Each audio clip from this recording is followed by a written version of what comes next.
What brings a community together? Shared insights? Shared conversations?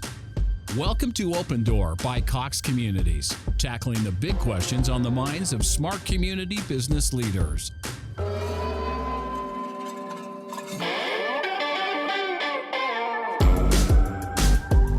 Welcome back to OpenDoor by Cox Communities, where we're providing information for you to consider when making decisions for your multifamily communities.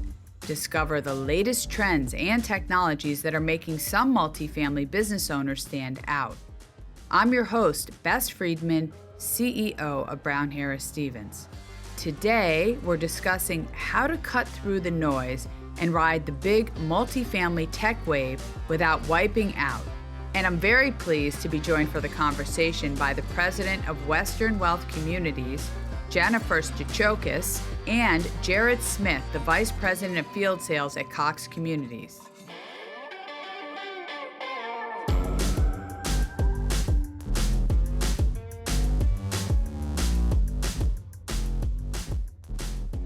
Well, welcome, Jennifer and Jerrod. So before we get started on cutting through the noise when it comes to the big multifamily tech wave, I'd like to take a moment for each of you to introduce yourself to the audience and tell them a little bit about the work you do every day.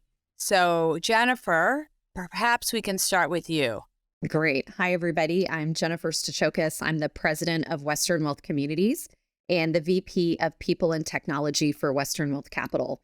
And I have 24 years of industry experience in the multifamily industry, and my passion really centers around property performance. So leveraging and collaboration between operations, marketing, pricing, training for best results. I'm very pleased to be here and excited to share our experience. Wow, it's a long time in the industry. Jerrod, how about you? Will you tell us a little bit about what you do on a daily basis? Hello, everyone. Happy to be here. And I've got 16 years as well in the MDU space, from knocking doors to being in leadership roles as well. And really, it comes down to nationally, my team and I strive to be the trusted technology advisor in the multifamily space so we can help partners like Jennifer and their teams really go through and accomplish their goals with a partner with long-term relationships and someone they could really rely on. Second piece is to provide solutions through technology that impact the human life positively. And then last is take those solutions, deploy and implement those solutions so that there's stability, ease of use, and less noise at the property level, if you would. Very good. Well, thank you both for sharing that. Let's get into the subject at hand, which is the amount of new smart home technology that is being released to the public, which is incredible, but it can also be deeply overwhelming. Jerrod, from a human experience perspective, why is it so important to not let the technology in our life bog us down? There is so much in the speed of life now, especially coming out of the pandemic, and technology seems to be at higher and higher demand every single day in our lives. Think of all the gadgets, power cords, devices, and everything that you take with you. A sample for that bog down would be, think about preparing for the airport. You're wanting to travel. Well, you got to think of the iPad, the PC, your headphones, your cords, your devices, everything that comes with it. It can bog you down if you let it overwhelm you. I like to think of it as, think of ways where you can drive efficiencies in your personal life using technology and only let those things that drive those efficiencies really come with you versus bog you down and make you pack more like the Air Force scenario. Nobody likes that. Right. You're getting ready to go to the airport. It's just so stressful, but it's a good way to look at it. Jennifer, with so many different products and devices on the market, what do you think are some good strategies to help cut out through the noise and determine what type of tech is best suited for all your needs? Absolutely. I think when evaluating new technology, it's really important to understand what is the problem that I'm trying to solve for. So it's very easy to chase the shiny new penny in any industry that you're in, but sometimes that can end up leading to cost run up with sometimes little to no value to the bottom line. So again, really thinking with the end in mind, what am I trying to accomplish and what is the problem I'm solving for? So when I think about that, I really bucket our technology decisions into different disciplines. So I'm looking at our people strategy, our accounting strategy, marketing and leasing, and operations and maintenance. And again, really highlighting within each of those disciplines, what is the problem that we're facing, if any, and how can technology solve that? And really, I think, Jerrod, you've said it. I know I say it quite a bit in my daily life, is really focusing on the noise. And when you focus on the noise, it allows you to figure out what are the items that can be removed from the human touch and what are those tasks, functions, or items that really need to continue to have the human touch. And there's really a fine balance, I find, between that. And each company's strategy is going to be a little bit different. Ours is a little different in the sense that we're a value add company. And so when I'm thinking about cutting out the noise, I still want the human touch when it comes to the sales process. But somebody who's an established company that's already out of lease up, they may have a different strategy that they'll focus on.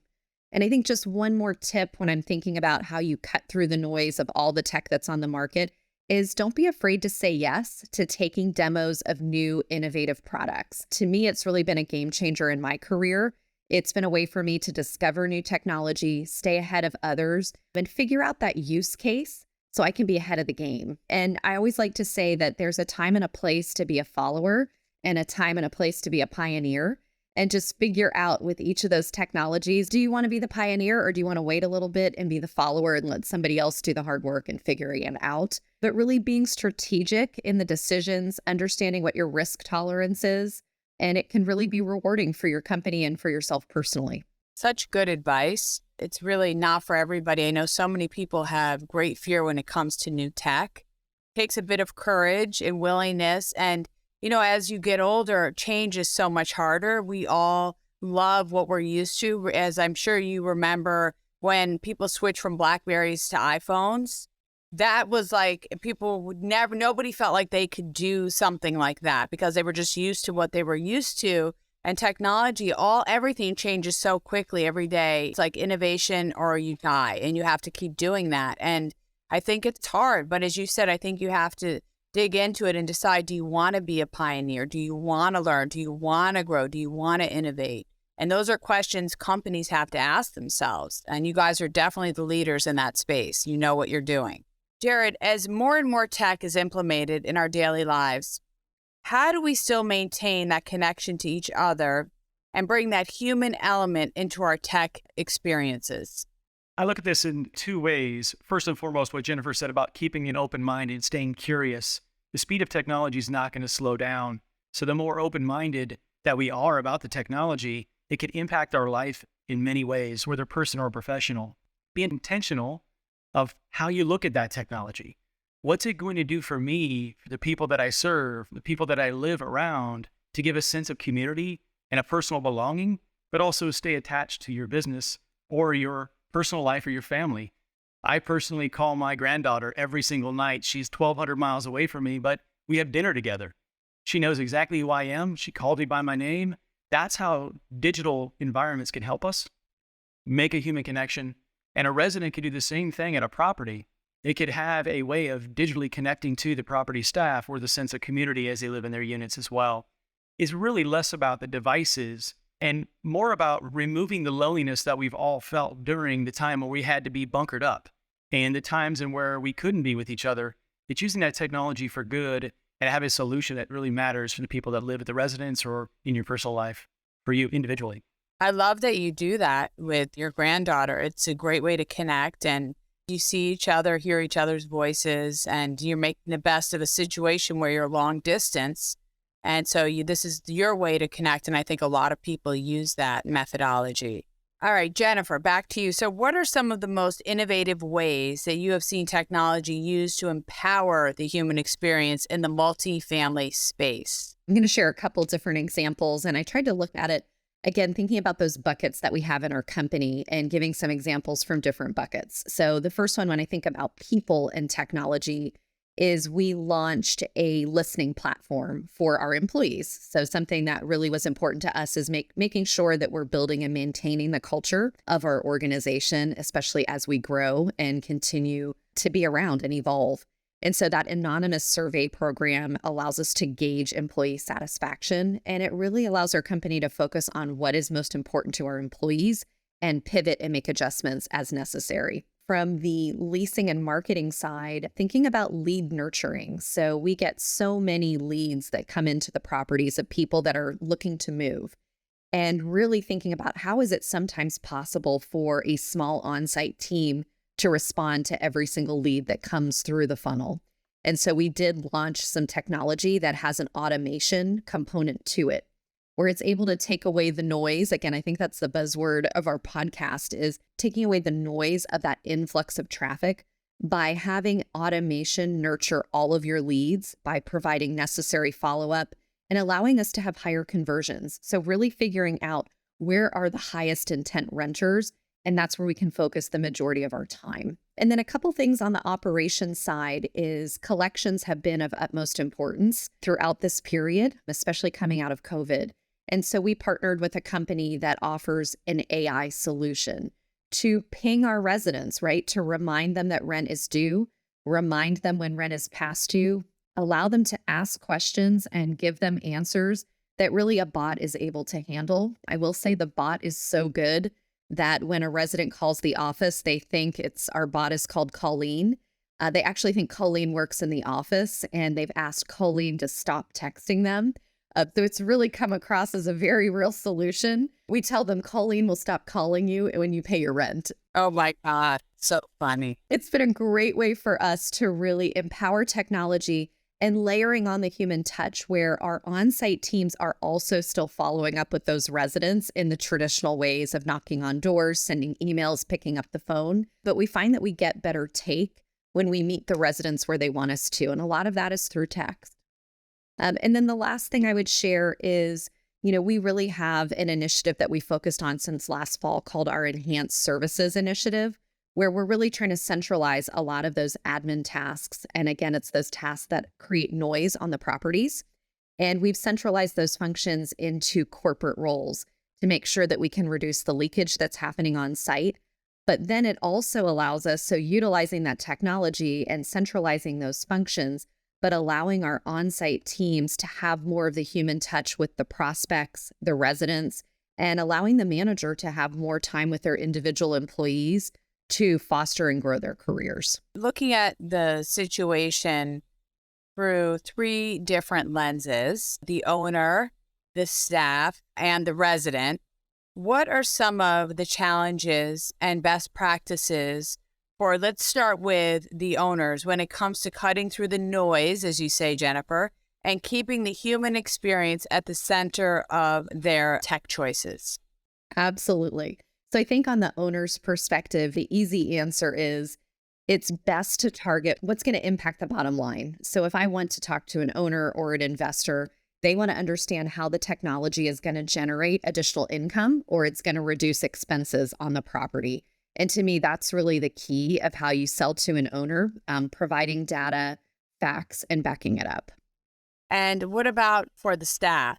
How can you be sure that any new tech is helping them do their job better and not creating more work stress agita, as I like to call it, for them? So again, it goes back to what we talked about earlier, is figuring out what's the problem that we're trying to solve for, and then only rolling out technology that's going to fill that void. I think it's really critical to ensure that the integrations are in place and they're seamless, to ensure that you don't have site teams doing double work in multiple systems. And that can happen sometimes. And then we have to make sure to ask our employees for their feedback before, during, and after a technology rollout to learn what worked, what didn't work, and how can we improve, and really take the feedback to heart and make adjustments based on that feedback by the actual end user. And what about for the residents? What are they looking for, and how do we avoid either over or underwhelming them? I think with residents, it's important to consider how it's actually going to impact their relationship with the property. So are we adding extra steps or providing them a service to make their life easier? And really our goal as landlords would be to make their life easier.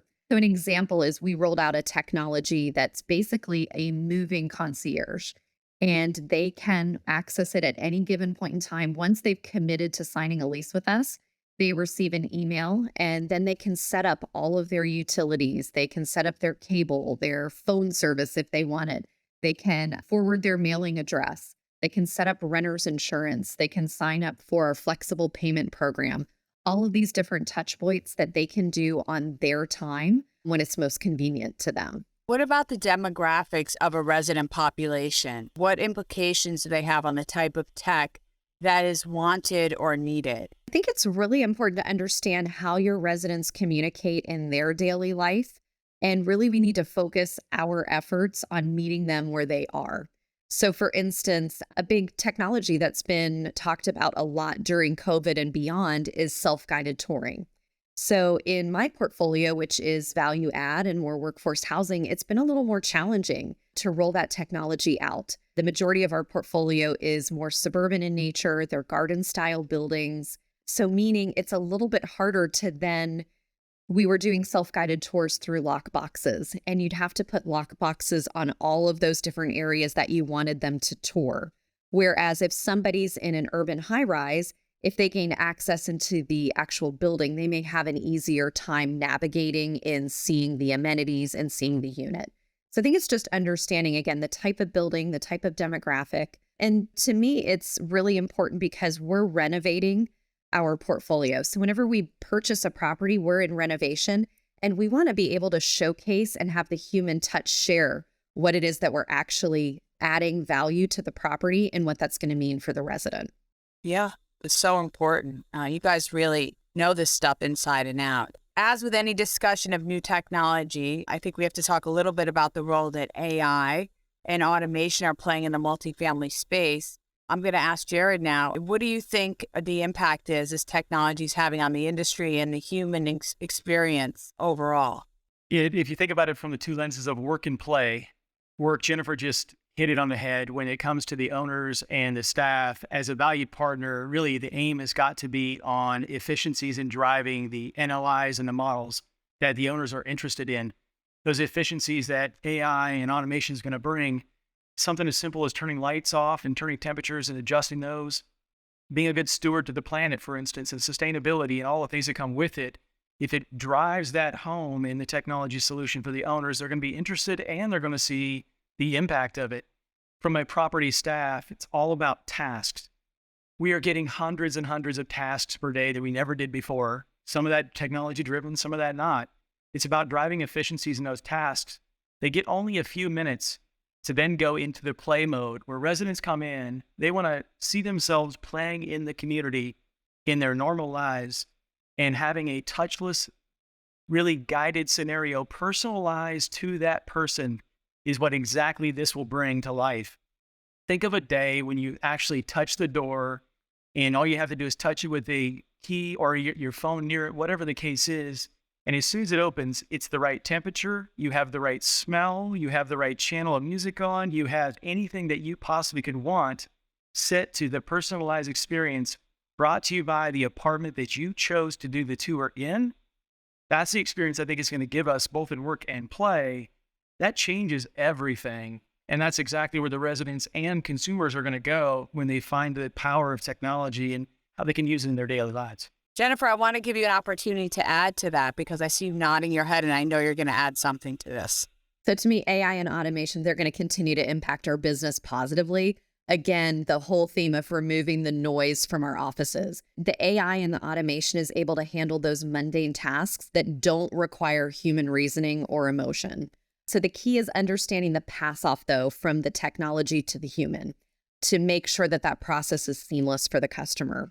And to us, it's been really important to pilot technology that's out there, document how things work and how things don't work, and then revise our plan. What we've really had some positive results with is bringing several vendors together to come up with a seamless solution. So we were able to work with a voice bot that then was able to pass off to the lead nurturing tool.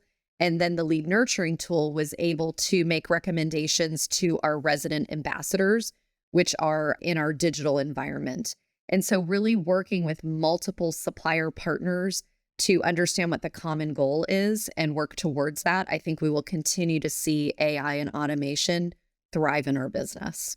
Jerrod, how do you see it changing the way we live and work in the years to come? Any predictions or forecasts? It's actually going to drive us, I think, into the three categories we've been talking about, quite honestly, in this conversation, and I think everybody is. And that's, how does it impact my goals? What is the bottom line impact it's going to give me? And what are the experiences it's going to deliver? If this is not the one, what's the next thing? It's going to have us thinking so much faster That's going to change how we operate as businesses and how we operate as a person, from automating our cars and driving them without us to an apartment that opens up because you're 20 feet near it. That kind of change in our life is going to happen. It's going to happen tomorrow, and it's already happening starting today, which then leads to we have to be able to test these things. And you have to be a little more open-minded to those testing, because otherwise that technology will outpace us. And me being where I am in personal life, like I talked about with my granddaughter, I don't want to be left behind. And I don't think anybody else wants to either, in business or in personal life. Oh, I agree. And this is a great way to not get left behind. Correct. Well, I think that this has been such a good discussion. And before we do wrap up, I would like to give each of you the opportunity to leave our audience with a final thought. And what is the most important thing that you would like them to take away from our conversation here today? And I think, Jennifer, why don't we go to you first? Great. I would say I'm going to share two things, but I think they tie together nicely. Is don't be afraid to say yes, right? Pilot new technology. Some pilots are going to be a huge success, and occasionally you'll have a miss, but you will only know if you try. And then I find the most successful pilots have the end in mind. And that means, again, what is the problem that we're trying to solve for, and what is the ultimate result that we're looking to obtain? Wow, love that. Love that. Jerrod, why don't you wrap it up for us? Give us a final word. What Jennifer said is, when you do say yes, you should have the right partner. You should have someone you can trust, someone that you know is going to try to make it easy. And then when it is implemented, whether that technology is very highly demanding or as simple efficiencies, that there's someone standing there to support you along the way, teaching you on all the things that are coming with it and how it's advancing. And then last but not least is really think of ways that can make your life better. We went through the staff and making their lives better, the residents making their lives better. I think we keep that lens. It's going to be super important as we go into the busier and busier days of our lives. Saving time is one thing that I would think about as well. How can you save time in your personal life and professional life as you think about the technology? Last but not least is, how can we drive relationships? It's at the core of what we are. How does technology help us drive those relationships, whether it is business to business or the residents who live in a community? Regardless, we have to think about technology and how it drives that, finally, for all of us. I think that is really an important point, because there's a lot of talk at times about how technology will replace people and businesses. And I think technology empowers relationships to be stronger, because, for example, I'm in the residential real estate space, and great technology helps us to connect and communicate with our clients and our agents in a more efficient way. And it doesn't replace, it just enhances it. And I think it's such an important point that tech is not replacing, it's helping. Absolutely. Well, you are both incredible and added so much great value and I think food for thought for people, and educated us. So I just want to say thank you both to Jerrod and Jennifer. It was great chatting with you guys, and have a great rest of the day. Thank you, Bess. Appreciate it. Thank you.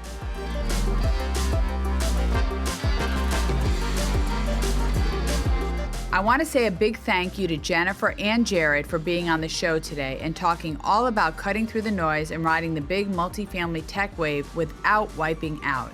You can learn more about the outstanding work being done by Western Wealth Communities on their website, westernwealthcommunities.com. And if you've enjoyed the show today, don't forget to hit that subscribe button so you never miss an episode. I'm Bess Friedman, and this has been Open Door, brought to you by Cox Communities.